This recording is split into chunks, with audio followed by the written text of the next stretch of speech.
everybody, welcome to the Waldock Way. I'm Jessica.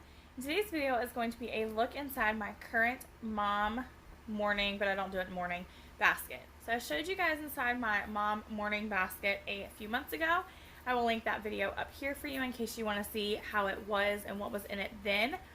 During the summer, my basket becomes more of a professional development for me as a mom, as a homeschool teacher, as a person. And so I load it up at the beginning of summer, and my goal is to get through it by the end of the summer. My basket is not done in the morning. I'm not a morning person, and if that is the only time I had to read, I would never do it.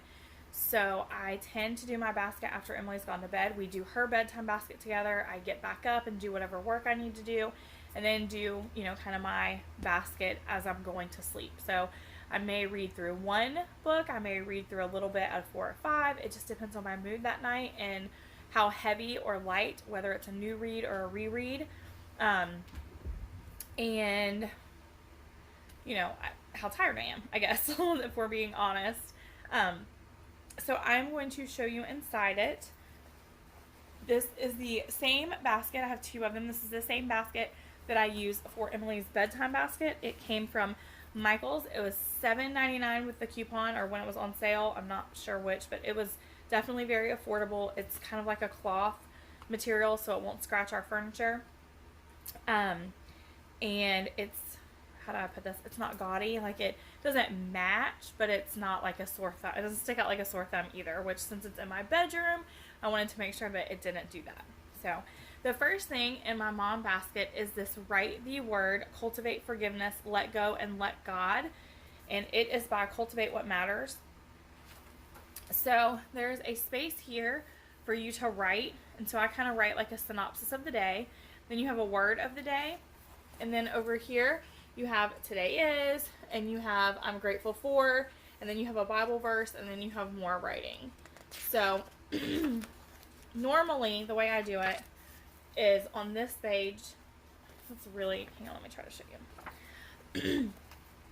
So on this page it says today is, and so I put the date, something I'm grateful for. I read the Bible verse, write about the Bible verse, and how it makes me feel on this side. Then I flip the page and kind of write about my day, and then the word of the day is. This has been really great for me because it helps me reflect, helps me look at the day, maybe things that I did right, maybe things I didn't get so right. Sometimes I need to forgive myself. And so this is perfect for that. I also love, I'm obsessed with these things. It's stuck in here. Sorry, hang on. That it comes with the silk bookmark attached. I don't know what it is about those, but it makes me happy. So that is my devotion part. I also keep a small spiral notebook. This is a 5x8, so it's like a half of a sheet. I am one of those anal people that cannot write in a book. So anything that you would write in the margins or you would highlight, I write in there to kind of cement it in and give me something to refer back to. Yeah, I can't write in a book. It gives me hives. A good friend of mine sent me a picture of, we were reading the same book together just recently, and she sent me a picture of hers, and it is all written up, which works fantastic for her. And she's like, does this make you sick? I was like, yeah, a little bit. Anyway. So I'm going to go ahead and show you some of the books that I'll be reading through this summer. The first one I have is Help, I'm Homeschooling by Trisha Hodge. This is a reread for me. I really love this book. Then I have Homeschooling Gone Wild by Carla Williams. This is a reread as well. It errs on the side, or leans towards the side, of unschooling. So then, to learn a little bit more about unschooling along with that, I also picked up the Unschooling Handbook by Mary Griffith. That's a first-time book for me. I have Better Together by Pam Barnhill. This is a reread. I love reading this to help me kind of refocus and recenter my morning time. It also gives me ideas. Teaching from Rest by Sarah Mackenzie. I have read this every year, and it's such a short little book. I've read it at least once a year since Emily was in preschool, sometimes twice a year. Pretty sure I read it 3 times in kindergarten because that was a rough year for us. But I love this book. I will probably read it every year, and when my copy is falling apart, I will buy a new copy because Sarah Mackenzie reminds me that the curriculum is a tool and not a master, and that sometimes less is more, and a happy mama is the most important thing. And I love her for that. I also have Homeschool Bravely by Jamie Erickson. This is a first time read for me. I've heard great things about it though, so I'm excited. I have the Read Aloud Family by Sarah Mackenzie. I also just finished, so it just left my basket, the Read Aloud Handbook by Jim Trelease and the Enchanted Hour by Megan Cox. I really love reading these books every summer. Well, the Enchanted Hour was new because it's a brand new book, but the other two I've read, I believe the Read Aloud Handbook I've read 3 years in a row, and this will be my second year reading this, because I like to see the statistics, and I like to be reminded that reading aloud really is the best thing you can do for your child in homeschool or in life in general, for their education. And so I need to make that a priority. Sometimes it just seems so simple, like that it can't really be that easy to just read aloud, and that's the number one thing. So I need to reread those books to remind me as I'm planning this like big homeschool year that's getting away from me, to scale it back and make sure I'm adding in time for reading aloud. I have The Brave Learner by Julie Bogart. This will probably be my third time reading through this book. I just want to be reminded to not forget the enchantment. I heard her talk at the FPEA convention or conference in Orlando, and she did a talk on this. I actually bought the MP3 so I can listen to that again too. I just want to remember to add the enchantment. Bake those brownies with that math. It's okay to let school go for the day. Yeah, I just don't want to forget that. So I'm going to read this every year. It's going to be like my homeschool Bible. And then because I love Julie Bogart so much, in her talk, she mentioned that The Re-Enchantment of Everyday Life by Thomas More was her favorite book. So I immediately, as in while I was sitting in the middle of her convention, ordered this one. So that is in my basket to read this year. I have The Unhurried Homeschooler by Dorinda Wilson. This is a reread. It's another one of those shorts so you can stick it in your purse and probably read it in a waiting room. But it just kind of reminds you to slow down. The kids they're not little for long. Don't rush the academics.